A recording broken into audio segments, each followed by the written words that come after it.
কিরে তোকে দুজনের মাথাত হেলমেট নাই, গাড়ি লাইসেন্স দা। স্যার ভাই হেলমেট আর লাইসেন্স বলে ছুঁয়ে পড়ছি স্যার, এবারে লাইন মাফ করে দেন স্যার। স্যার হেলমেটও নাই, কাগজও নাই, কি করবো স্যার? কোনো কথা হবে না, ডাইরেক্ট মামলা দিয়ে দাও। এবারে কি করবো? স্যারের কিছু দিয়ে দিই। স্যার 1000 টাকা দিলাম, পাপান খাইন, মাফ করে দিন। তগর মতন বখাটে ফোলা ভাই আমারে ঘোষা দাস, তগর ঘোষ আমি খাই না, কোনো ঘোষই আমি খাইতাম না, ঘোষ মুক্ত দেশ করবো, তগর আজকে স্যারের কাছে পাঠাইতেছি, জানতে। ঠিক আছে, আমার বাড়ায় দাও। যা স্যারের কাছে যা যা।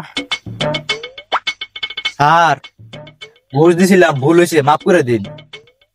কয় টাকা দিছিল গোস? তার 1000 টাকা দিছিলাম। আরে পাগল, হ্যাঁ খেলা দেখে কি হয়েছে, আমি তো খাই।